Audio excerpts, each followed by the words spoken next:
Hello everybody, this week's scenario is Recon. Recon features two rectangular zones that can be controlled by warcasters, warlocks, warjacks, and battle engines for one control point, two flags that can be controlled by solos, warcasters, and warlocks for one control point, and objectives that can be destroyed for one control point. Victory conditions consist of scoring 5 more control points than your opponent, or caster elimination.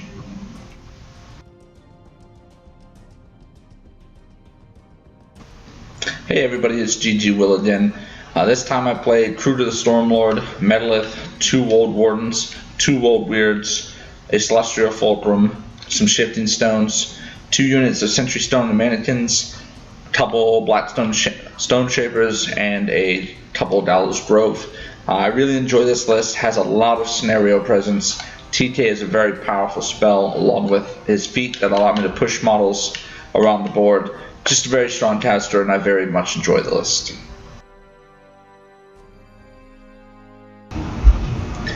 I'm GG Alec. Today I'm going to be playing Hierarch Severius, the Hierophant, 4 Crusaders, Blessing of Vengeance, 2 Vessels of Judgment, Initiate Tristan Durant with a Crusader, 2 Vassal Mechanics, a Vassal of Menoth, and I'm playing under the theme for a Creator's Might.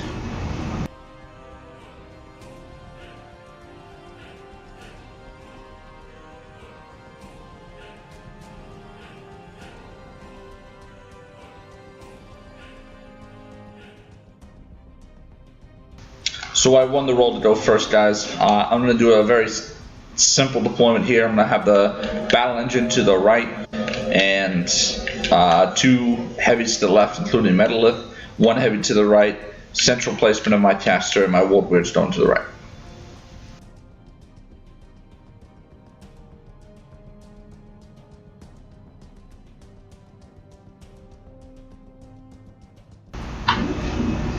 So I have a 10-inch deployment.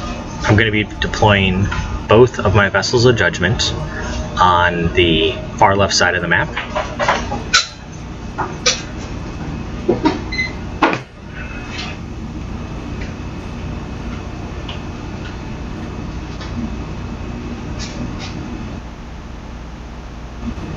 I'm going to be having my 4 Crusaders more in the middle of the map. My 5th Crusader, which is the one attached to Tristan Durant, is going to be on the far left side with the Vessels of Judgment.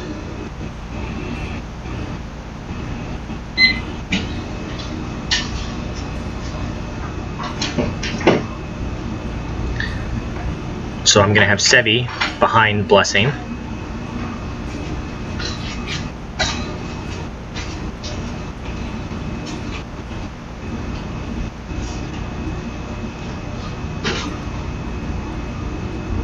Finally, both mechanics are behind both vessels, and my Vassal of Menoth is going to be off a little bit on the right-hand side. It's going to be nearer to one of the Crusaders.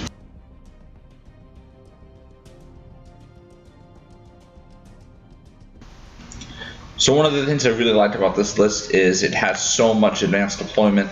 About half of the list is advanced deployment, and those sprays being able to get out there early on top of turn 2 is no joke, man. It can absolutely crush an opponent's supporting models that they have at either advanced deployed or if they have like an Iris or something like that out there, you can just completely run those off the table. And then my Dallas Groves are also advanced deploy, which means I have good spell reach on the top of 2, which is always nice.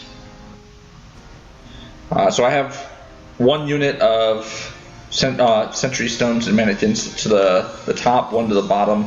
I had a tree in the middle and a tree up to the top zone. So my opponent didn't have any advanced deploy, meaning after my advanced deploy I just hopped right into my turn. I start by moving my unit of stones right up the center there, just so I can kind of send them whatever direction I want to go with them, or move my heavy beasts forward with a teleport. It's always nice, especially since I can teleport a model 8 inches up the board and then use TK, which is an 8-inch spell, giving me a 16-inch threat on it. Just some cool shenanigans. Those stones really shine with Bones of Orboros lists. They're not really that great with living models. I know I said that before in another video, but they're so much better with the stones than they are with living models. I go ahead and throw my mannequins into the zone, 2 of them into the zone on the right flank, and then 1 behind the building, and I pop a forest with the stone itself and move my tree up slightly. I'm trying to really cut down on the amount of time that it takes for me to move my models and unpack on turn 1. I noticed that I just take way too long on unpacking my models, and I'm trying to speed that process up just a little bit so it's not such a problem.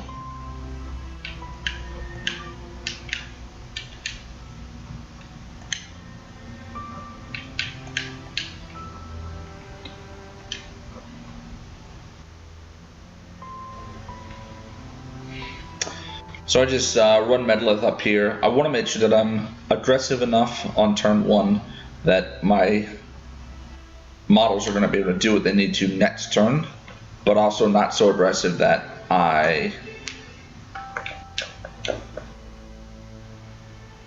just hand my opponent free attacks on the bottom of 1.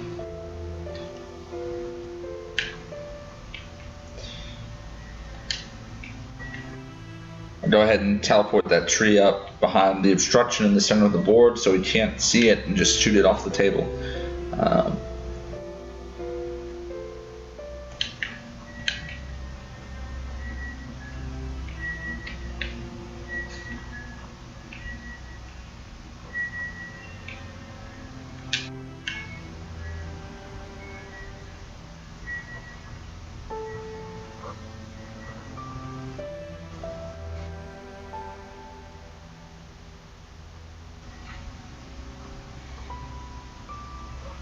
So now I've activated my caster. I'm kind of measuring to see if I pop Windstorm, what is it gonna affect? And I think I end up deciding to TK myself forward, so that when I do pop Windstorm, it'll go out a little bit further in case my opponent decides to try and aggressively move his battle engines and start shooting at my stuff at the bottom of 1. I go ahead and just walk forward my battle engine. He's going to be a turn 2 contesting piece, and really a turn 2 scoring piece possibly.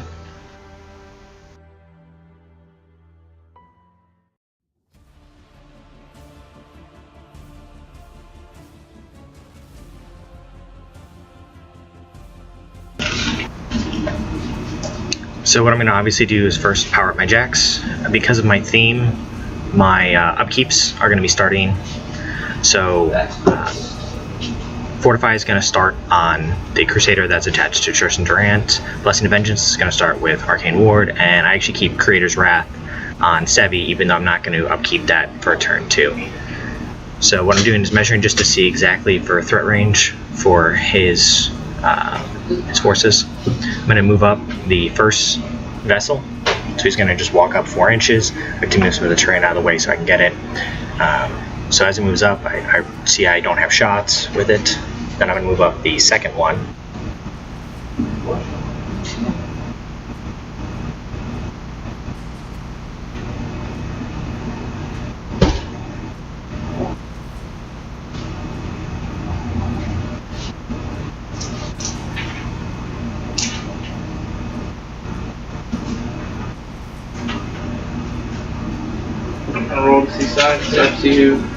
Next, I'm going to move up the Crusader, so he's just going to walk up. Do whatever you want. I will go ahead. And then after that, Tristan is going to be moving up and pretty much hiding behind his Crusader.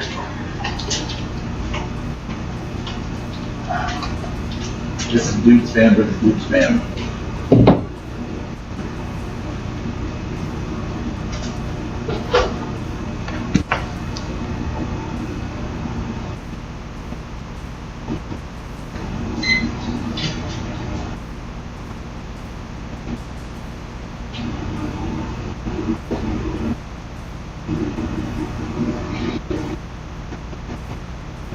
On this side of the board, I'm going to have the Crusaders each move up 4 inches.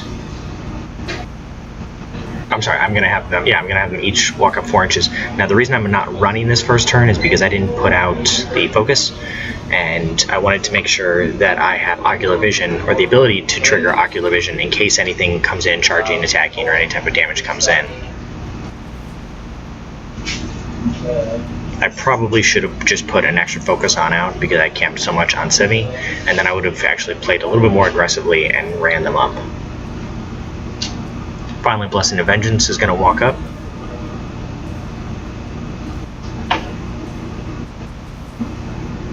Are you in theme? Both of the mechanics walked up also behind the vessels to kind of hide behind them. +1 my starting roll. The Vassal of Menoth is actually going to be moving a little bit more towards the left.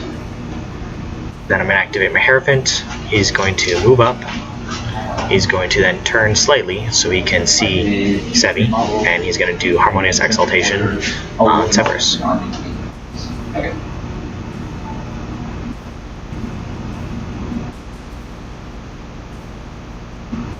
So I did Demos/units. Finally, Severus is going to move up. And 4 models are deployed at the start of the game.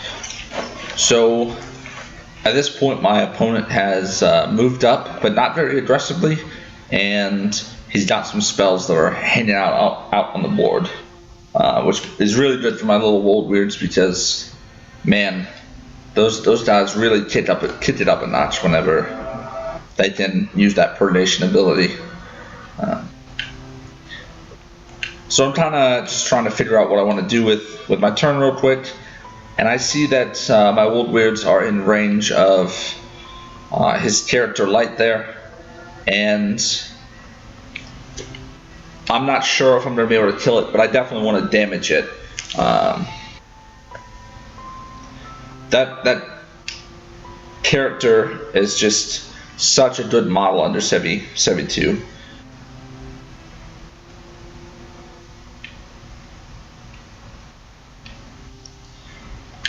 I'm also trying to figure out if I move up my beasts, how dangerous is it going to be being out there towards his battle engines. So here you see me measuring out the range and trying to figure out where I want to place my models so that I can shoot and make sure that both models can move forward and actually shoot the warjet there.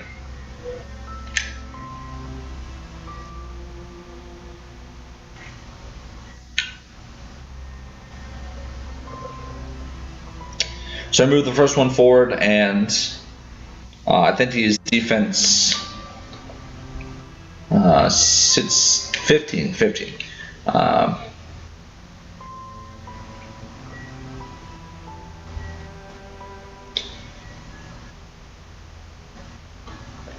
And I'm just working on doing as much damage as I can.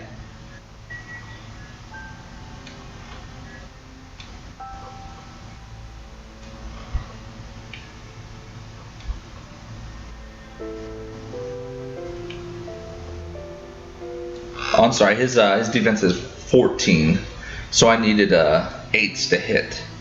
And with Purgation, getting an additional die to hit, like, I didn't have to boost my hit rolls at all, which meant that I had to boost my damage rolls. Here, I'm so close to killing this model, and then I missed my second attack on the second model, and then I missed the third attack as well, needing 8s on 3 dice, and now, had I hit that Jack one more time, he was definitely going to get destroyed, and unfortunately the Wold Weirds just for some reason weren't able to pull that one out. So, but not a bad start. I ended up really damaging that model. I took out his Tortets, so he's not going to be able to get focused the next turn, which is always a good thing. Here I'm just running these guys up. I know they're out of command, but I just really want them to be kind of in the way of his jacks, so that if he wants to kind of move those things forward, he has to trample forward or figure out a way to kill both of them without getting in the way of the other model.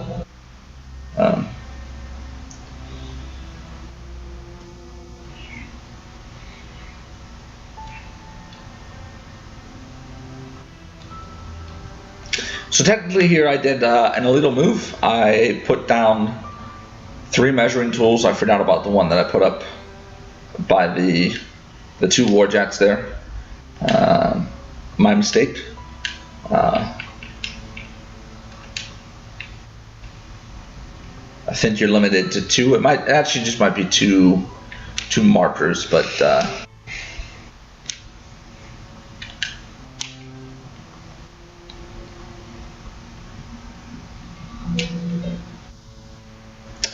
so at this point I moved my warden forward, and I'm just looking at TKing one of my weirds back, since I know I'm going to cast Windstorm this turn to mitigate the range on those battle engines, and I kind of just want to get them far enough back where my opponent has a hard time getting attacks into them.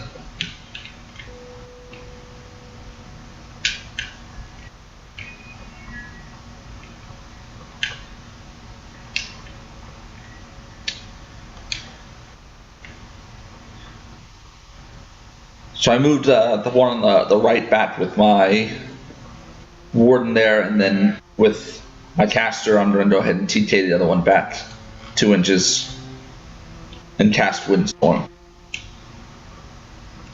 And then I'm going to camp 2.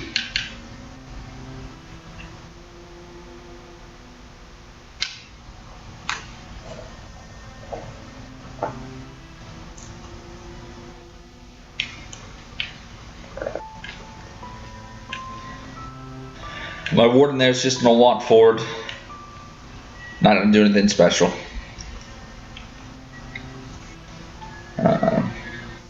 Here I notice my opponent's measuring, and I take a moment to tell him, in the future maybe wait until after I've moved all my models with TK.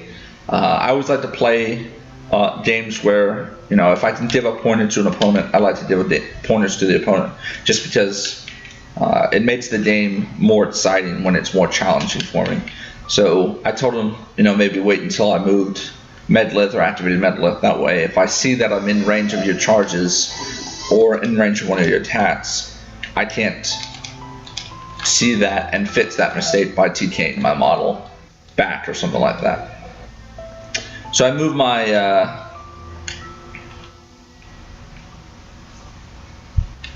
my battle engine forward, and I pull off some fury from the Wold Weirds, I believe, and then I move my mannequins on the top zone up forward to kind of block movement for those battle engines.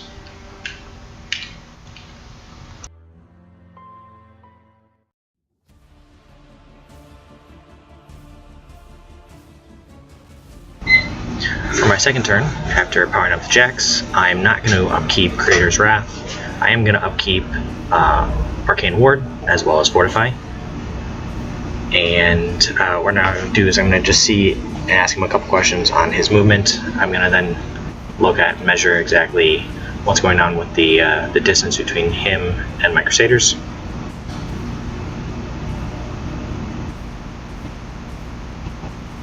Next, I'm going to move Battle Engine number 2 up.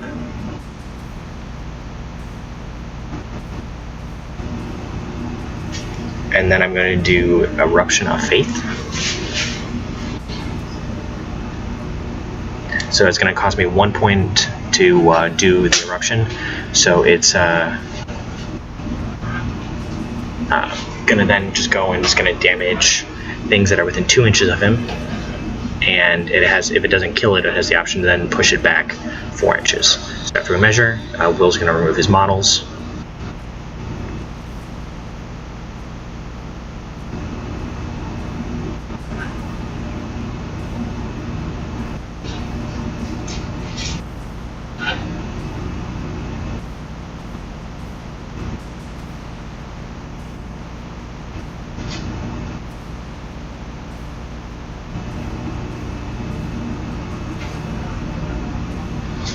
What also I'm going to do is activate Bonds of Faith, so that's going to heal D3 points of damage from friendly faction models within his command range, and because it took damage previously, the Blessing of Vengeance, he's then going to heal it. So I'm going through and taking that damage boxes off. Now I'm going to try to see if I can shoot using Divine Wrath.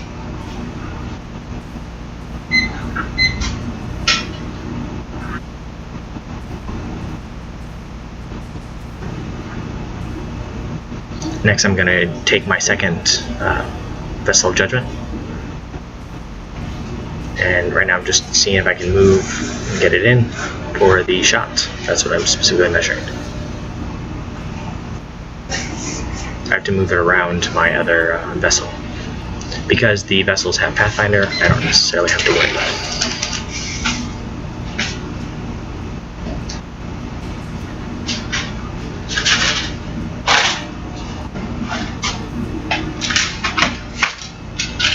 Again, I'm activating and doing my Bonds of Faith to remove damage not only from Blessing, but as well from the other vessel.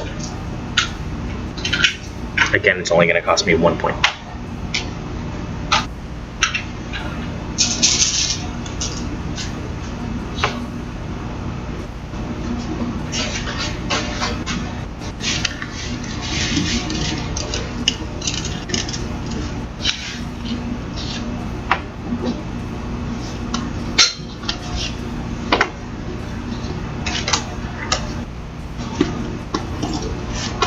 So it did hit, and now we're going to be doing damage as well.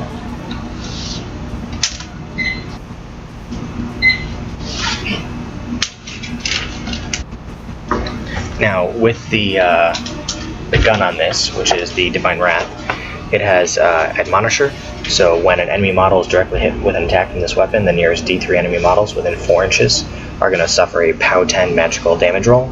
And then these damage rolls are not going to be considered caused by an attack, and damage resulting from the Admonisher is simultaneous.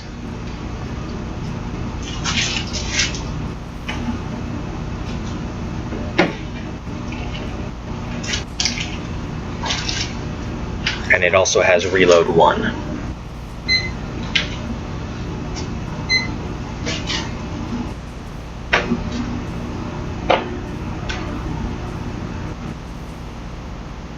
Right now we're measuring to see exactly what additional targets are going to be getting hit. Yes.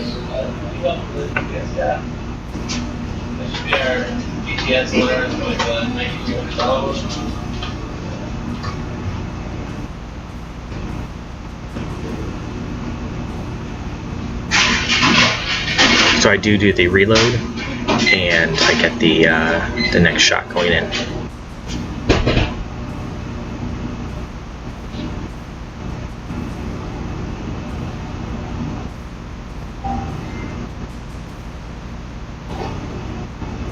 Finally, I'm going to move up the first of the mechanics. He's going to step up. He's going to heal D3 plus 1 wounds. The second mechanic is also going to step up and heal D3 plus 1. So the first mechanic healed 3 wounds, and the second mechanic also healed 3 wounds.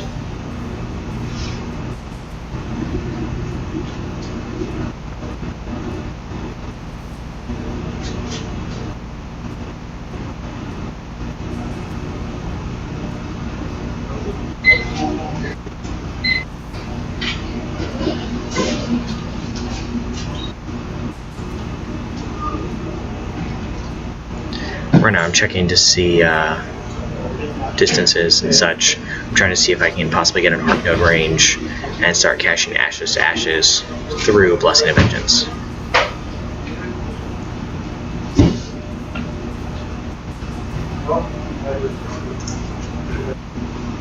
I haven't actually do that yet. I'm trying to get everything else into position before I do it. So I move the other vassal, and he's then going to put an additional focus onto the Blessing, because Blessing's Cortex was damaged last turn, and now Blessing can actually run.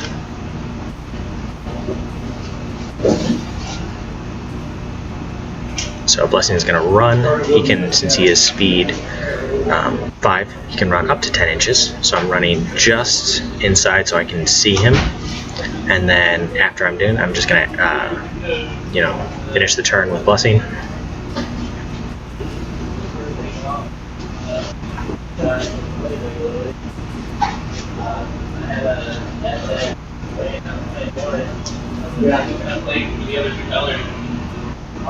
I'm gonna then walk one of my Crusaders up. This is Crusader number 1.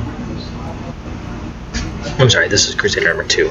I'm going to walk up first. Then Crusader number 1. Again, I'm keeping that, I'm only having him walk because I'm trying to keep the 1 point of focus for ocular vision.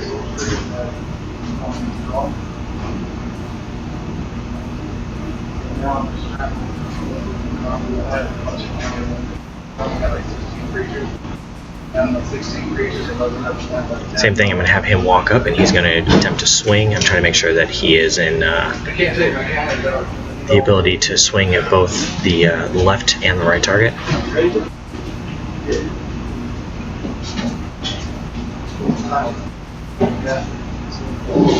So I hit and kill it with my mace. I'm going to then take a attack. The fist attack missed, so then I'm going to move I'm going to walk the second Crusader in that area up. So that's Crusader number 4, and he's also going to attack. He does hit, and he does kill it as well.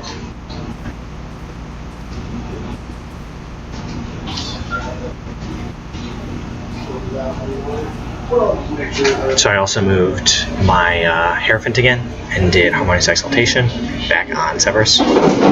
Now I'm going to try to see if I can do Ashes to Ashes through Blessing Vengeance at one of his Shifting Stones. So the first time each turn that I cast through Blessing of Vengeance, I'm going to get a +2 to my attack and +2 to my damage for the spells. So Severus 2 is 8 focus. And then I'm also going to get the +2 from the Blessing of Vengeance.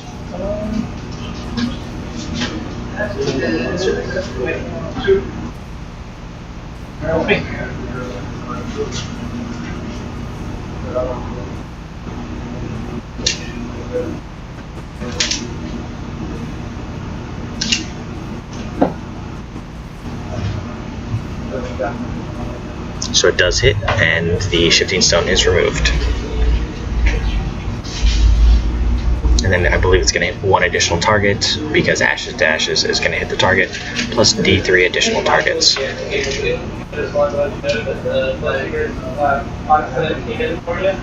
We're still waiting on the. And that's D3 nearest targets within 4 inches.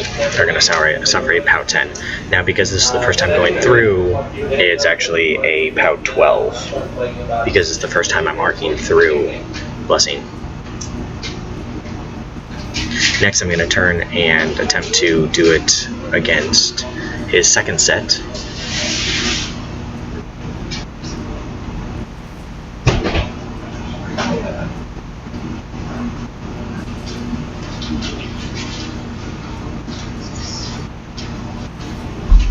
What's up, man? Let's go. Come on, bro.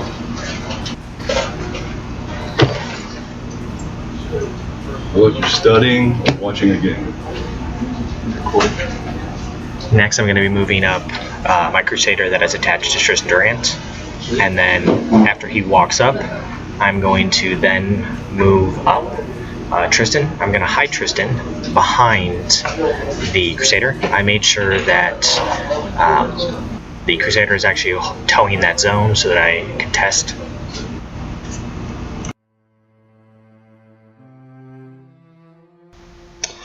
So at this point, I am looking at the scenario. I'm up to one control point for controlling the bottom zone.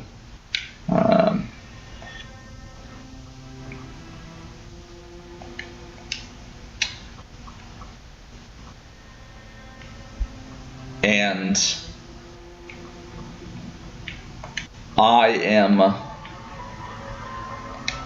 utterly blown away at how little my opponent has played into this scenario. None of his jats are in that bottom zone. He's got one model in that top zone, and I'm looking at it, trying to like figure out, you know, whether or not or how many CPs I can store this round. And between the Flad, 2 zones, and his objective, I can store another 4 control points without him being able to answer. So I start, that's the plan I'm looking at. Since he decided he was gonna kind of blow off the scenario, that's where my head's at this point. And I know I can pour in a buttload of attacks onto that objective there. It shouldn't even be questionable whether or not I'm able to actually kill that thing.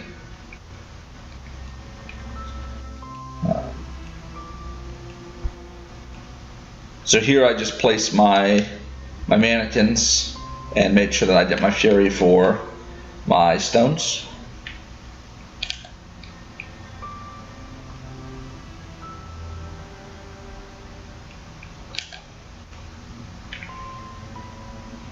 Just making sure I get every easy point of damage that I can on the objective is really where I'm at.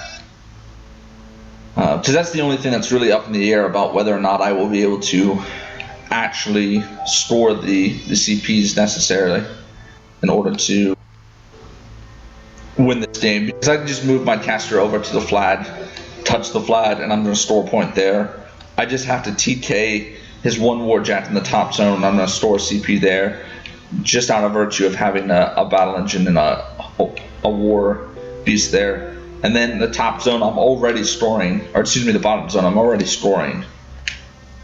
So if I were to pass turn right now, I'm going to store that one anyways. So that puts me at 3 more CPs this turn, just for TKing that 1 model. So if I can destroy the objective, the game's just over right there.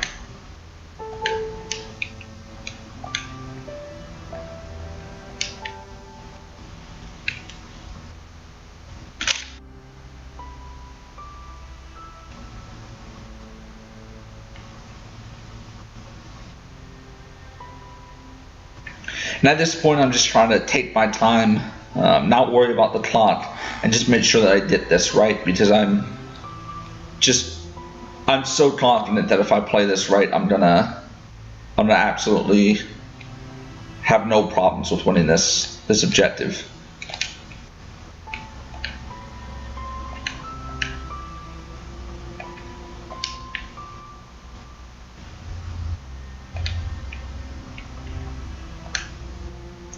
My mannequins here need not double ones to hit.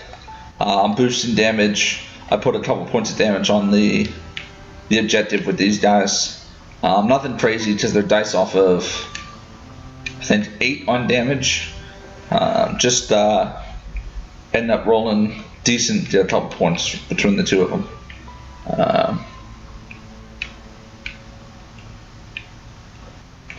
Here I go ahead and activate my caster.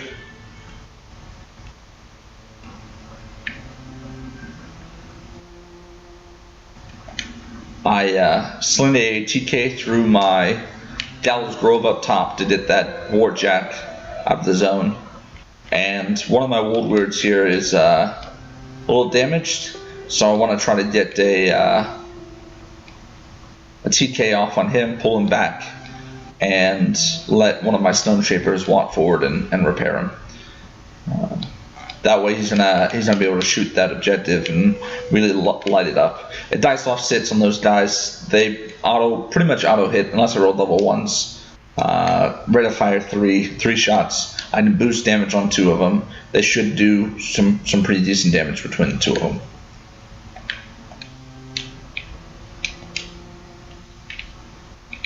I end up rolling a sits to repair this guy. So sits the damage that has been done to him, I repair, and now he's fully operational, which is fantastic.